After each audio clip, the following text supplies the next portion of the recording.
So, you're setting up your home network, or maybe you're looking for an upgrade, and you hit that classic crossroads. Do you go with the tried and true Cat7 cable, or do you jump to the newer, super powerful Cat8? It's a great question. Let's dig in and figure out which one really makes sense for you. It's so easy to just assume that the latest and greatest tech is always the way to go.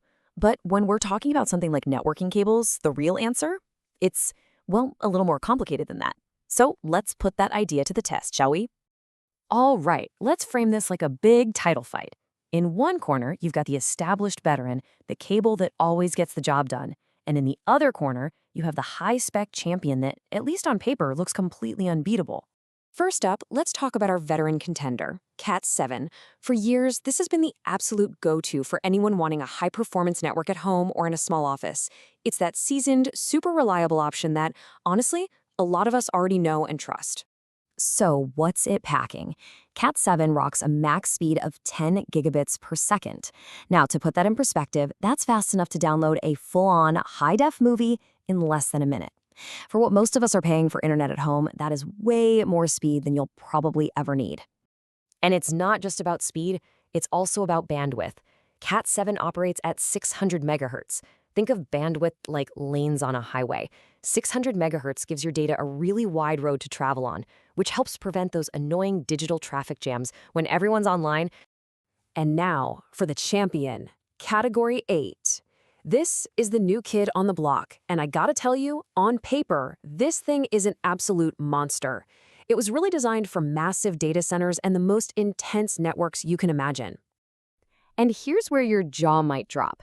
Cat8 supports speeds up to an incredible 40 gigabits per second. That is 4 times faster than Cat7. I mean, on paper, these two aren't even in the same league. And the bandwidth, a mind-blowing 2,000 megahertz. So if Cat7 is a wide highway, Cat8 is like a massive futuristic superhighway with no speed limit. There's no doubt about it, these numbers are seriously impressive. So the champion has this in the bag, right? Game over? Well, not so fast. Because the big question, the one that really matters, is how do these amazing specs actually perform in a regular home setup, like yours or mine? Let's get practical and do a real side-by-side comparison. Okay, now this is where the plot thickens. Take a look. Yeah, Cat8 absolutely wins on raw speed. But look at max distance. Cat7 can hold its speed for a full 100 meters. Cat8, it taps out at just 30 meters. And then there's the cost. Yeah, Cat8 is way more expensive. There's one more key difference here, and that's the IEEE standard. Basically, that's an official stamp of approval that guarantees a cable meets certain performance and compatibility goals. Cat8 has it, but Cat7, and this might surprise you, actually doesn't. And that means its performance can sometimes vary from brand to brand.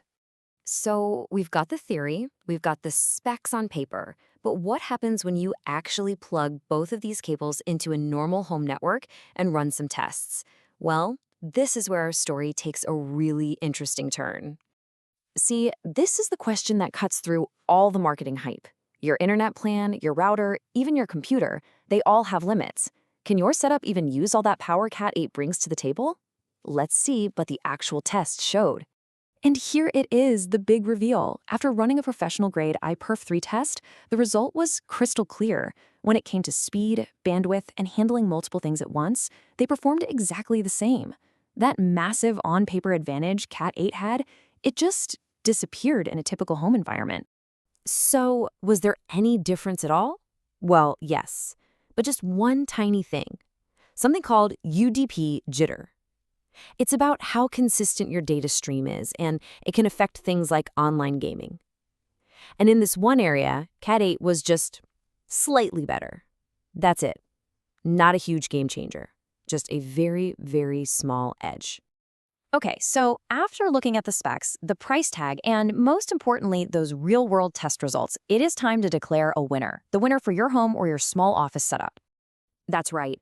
For the vast, vast majority of us setting up a network at home or in a small office, the reliable veteran, Cat7, is hands down the smarter and more practical choice. And here's exactly why. Its 10 gigabit speed is more than enough for pretty much any home. It works over a much longer distance, a full 100 meters. It's got fantastic shielding to protect against interference, and, maybe most importantly, it's way more friendly on your wallet. Cat 7 just hits that perfect sweet spot between performance and price.